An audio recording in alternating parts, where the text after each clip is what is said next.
FIR করার কথা বলছে, মুখ্যমন্ত্রী বলেছেন কোনো ব্যবস্থা নেব না, কমিশন বলতে তাহলে আরও কড়া পদক্ষেপ নিতে হবে। আচ্ছা, আপনাদের কালকে প্রশ্ন আছে, একবারে করে নিন। আমি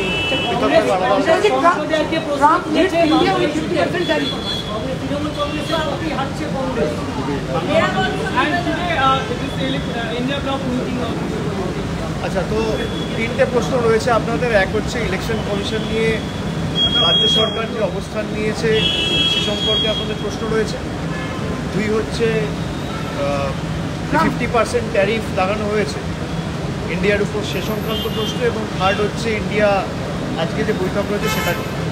আমি প্রথমেই বলি যে ইলেকশন কমিশন যে কাজ করছে, আমরা বলেছি যে এটা এখতিয়ার বহির্ভূত।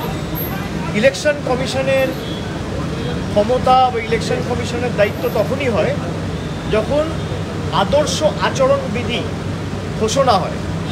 মডেল কোড অফ কন্ডাক্ট লাগু হওয়ার পর থেকে ইলেকশন কমিশন রাজ্যের সার্বিক সিভিল এবং ক্রিমিনাল অ্যাডমিনিস্ট্রেশন, পুলিশ অ্যাডমিনিস্ট্রেশন নিজের হাতে নিয়ে, স্টেট মেশিনারি নিজের হাতে নিয়ে তাদের মতো চালায়, যাতে নির্বাচনটা নিরপেক্ষ হয়, আনবায়াসড হয়, ইম্পার্শিয়াল হয় এবং ফেয়ার হয়। কিন্তু যে কাজ একটা নির্বাচিত সরকারকে এখনও প্রায় 10 মাস 11 মাস সময় রয়েছে এবং প্রায় 3 মাস 4 মাস আগে থেকে শুরু হয়েছে, 1-1.5 বছর আগে থেকে সরকারকে কাজ করতে না দেবে বলে এবং নির্দিষ্ট যে বিজেপি ক্ষমতায় রয়েছে সেই বিজেপিকে বাড়তি সুযোগ করে দেবে বলে বাংলার প্রতি যেমন ধারাবাহিক বঞ্চনা কেন্দ্র সরকার করেছে, একইভাবে বিচার ব্যবস্থাকে কাজে লাগিয়েছে, সংবাদ মাধ্যমের একাংশকে কাজে লাগিয়ে সন্দেশখালির মতো ঘটনাকে সারা দেশে প্রচার করে বাংলার বদনাম করার চেষ্টা করেছে।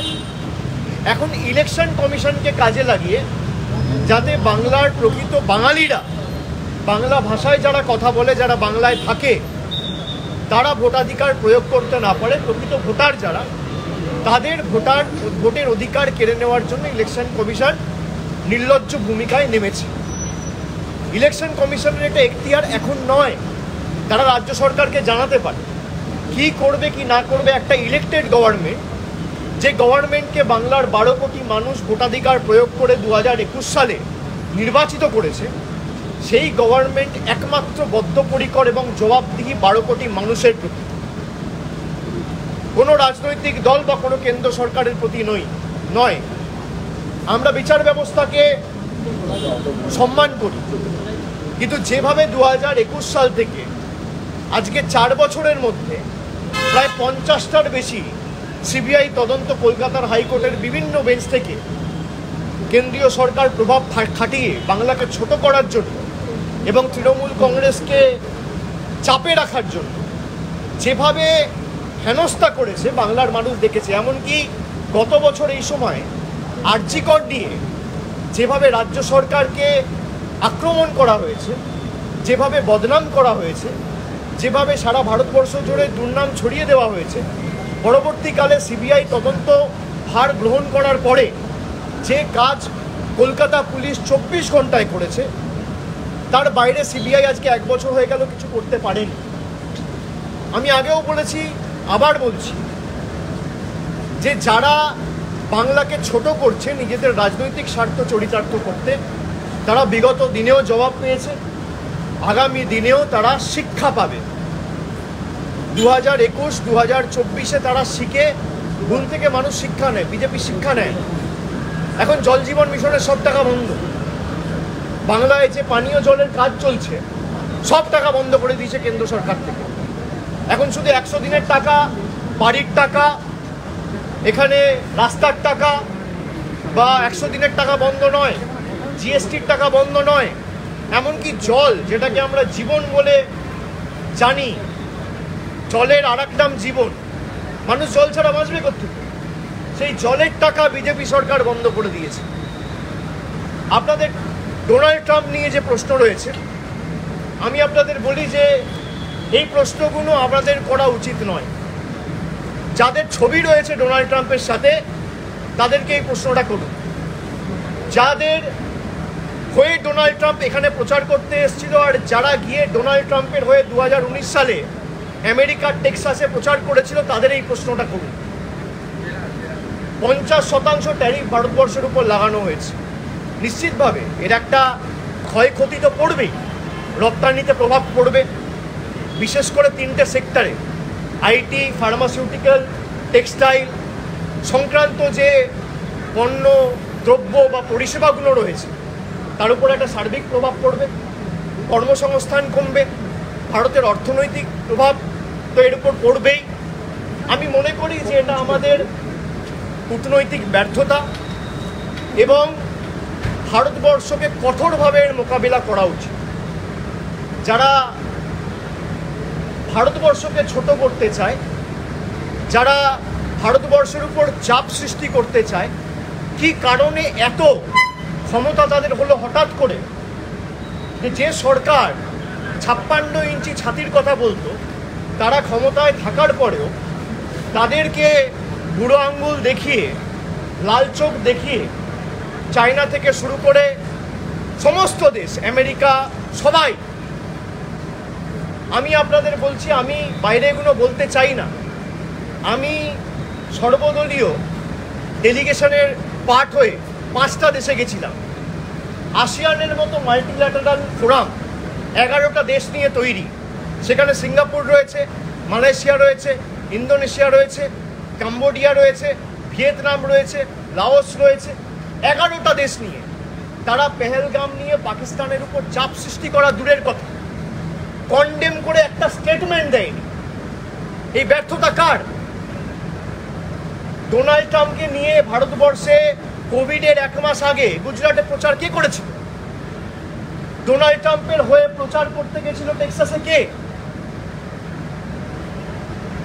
ডোনাল্ড ট্রাম্পের হয়ে আপনি প্রচার করেছিলেন, বিজেপির নেতারা করেছিল, যোগ্য করেছে বিজেপির কর্মীরা, ডোনাল্ড ট্রাম্পের দীর্ঘায়ু কামনা করে। এ তো সমাজ মাধ্যমে রয়েছে, আপনারা দেখেছেন।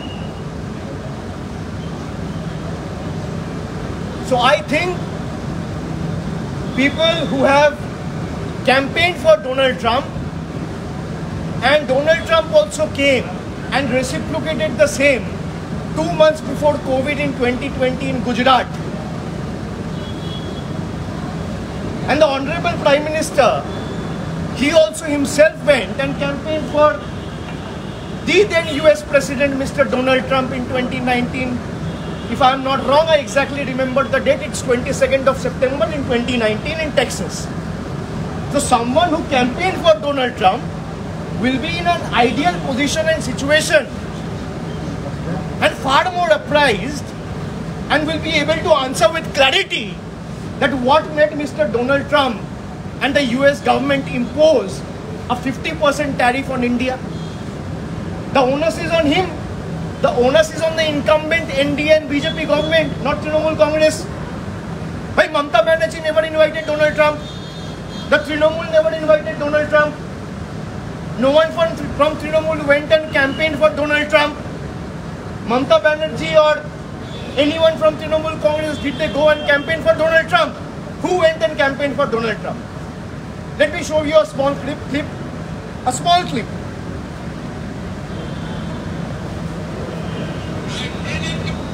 Who said this?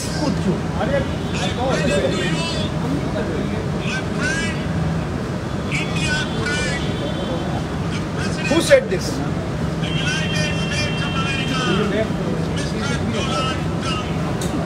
Who said this? I am quoting him. He said, I present to you my friend, India's friend, Mr. Donald Trump.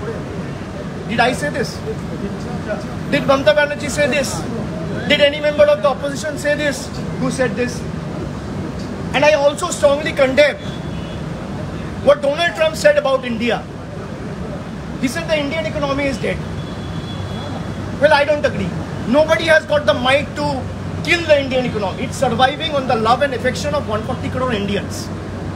I can say Indian economy is in ICU. From bad, it has become worse in the last 10 years. And by imposing 50% tariff, there will be a substantial job loss. Segments like IT, especially IT-related goods and services, pharmaceuticals, and textiles will be badly affected. Exports will come down. And this is all because of the botched-up foreign policy of the union government. They have been speaking about India's global presence and how India has become a Vishwaguru. Is this the example? This is how India is being treated. What is stopping us from retaliating? The Home Minister in the floor of the House in Parliament said POK is our integral part.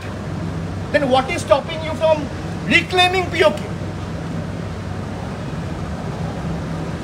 Nothing is stopping you. The entire country is with you, standing with you, shoulder to shoulder. Every opposition party is with the union government in this fight. Like I said, until and unless you reclaim the POK, this will keep happening. 2019, Pulwama happened. The government carried out airstrike. Again, after 5 years, Pahalgam happened. Again, you carried out airstrikes. So we are stuck in a infinite cyclical loop. This has to end once and for all. And if there is any solution to this, I think you can only go and reclaim POK and give Pakistan a reply in the language they understand. There's no other way to deal with it. Election Commission, do you think in English that they are going overboard by, Absolutely, they are going overboard. They're exceeding their brief. The Election Commission also needs to understand and realize that it is an impartial, unbiased organization and it has to operate remaining in the ambit of India's constitution. Well, when you ask me about Election Commission, yesterday I saw there has been a residential certificate issued under the name of Donald Trump. So you should ask the CEC, instead of shooting questions on us, the CEC will be able to answer why Mr. Trump imposed 50% tariff on India. Or maybe when Mr. Donald Trump come to cast his vote for the Bihar election, he will be in a suitable position to ask him this question. Thank you very much. What about India bloc meeting?